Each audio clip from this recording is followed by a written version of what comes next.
नमस्कार मित्रांनो, जर तुम्ही पण BCA करत असाल तर BCA साठी तुम्हाला 20,000 स्कॉलरशिप मिळू शकते, जी की इमारत व इतर बांधकाम कामगार कल्याणकारी मंडळ जे आहे त्यांच्या मार्फत जी स्कॉलरशिप दिली जाते ती तुम्हाला मिळू शकते.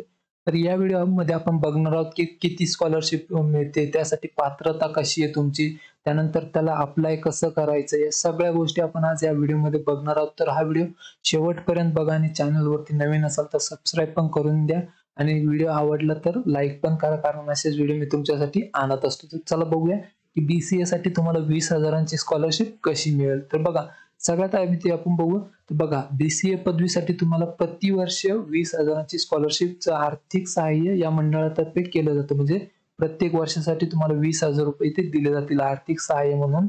जे पण तुम्हाला फी भरायची असेल किंवा जे शैक्षणिक साहित्य असेल ते घेण्यासाठी तुम्हाला इथे 20,000ची मदत केली जाते या कामगार मंडळातर्फे. त्यासाठी कागदपत्र काय पाहिजे बघा, कागदपत्र जे पाहिजे ते की मागील शैक्षणिक इयत्तेत उत्तीर्ण झाल्याचे गुणपत्र. म्हणजे तुम्ही आता जर BCA ला जाणार असेल तर तुमचं 10वी आणि 12वीचे जे मार्कशीट आहे ते तुम्हाला इथे द्यावं लागेल. त्यानंतर चालू शैक्षणिक वर्षात प्रवेश घेतल्याबाबतची पावती किंवा बोनाफाईड. बघा, म्हणजे आता ज्या कॉलेजला तुम्ही ऍडमिशन घेतलेलं आहे किंवा घेणार आहे त्या कॉलेजमधून तुम्हाला बोनाफाईड आणावा लागतो, तो तिथे तुम्हाला अपलोड करायचा असतो. तर हे 2 कागदपत्र खूप महत्वाचे असते. त्यानंतर बघा, याची पात्रता जर बघितली तर कोण पात्र आहे, जर तुम्हाला ही स्कॉलरशिप पाहिजे असेल तर त्यामध्ये नोंदणीकृत बांधकाम कामगार.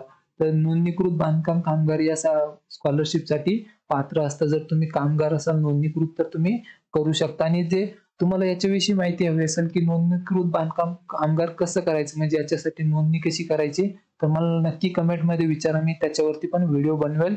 आता बघा, जर तुम्ही याची नोंदणी केलेली असेल तर तुम्हाला जे आहे तुम्ही पात्र आहे. बघा, यामध्ये फक्त पहिले 2 अपत्य लाभ घेऊ शकता. म्हणजे जर तुम्ही तिघे भावंडे असाल तर त्यापैकी पहिले जे 2 मोठे जे आहेत तेच याचा लाभ घेऊ शकता. आणि आता अप्लाय कसं करायचं बघा, तर सगळ्यात आधी जसं मी सांगितलं तुम्हाला बांधकाम कामगार म्हणून नोंदणी करावी लागेल. तर ती नोंदणी केल्याच्या नंतर तुम्हाला जे आहे तिथे त्यांच्या वेबसाईट वरती लॉग इन करायचं. आधारद्वारे तुम्ही लॉग इन करू शकता. तिथे तुम्हाला ऑप्शन येतं, तिथे तुम्हाला ऑनलाईन फॉर्म भरायचा आहे. त्यामध्ये जे पण डॉक्युमेंट्स वगैरे असेल, तुमचे मार्क्स वगैरे असतील किंवा तुम्ही कोणत्या डिग्रीला, आता जसं आपण BCA विषयी बोलतोय तर BCA तिथे निवडायचं आहे. हे सगळं करून तुम्हाला तो फॉर्म सबमिट करायचा आहे. बघा, सबमिट झाल्याच्या नंतर तुम्हाला तिथे डेट येईल.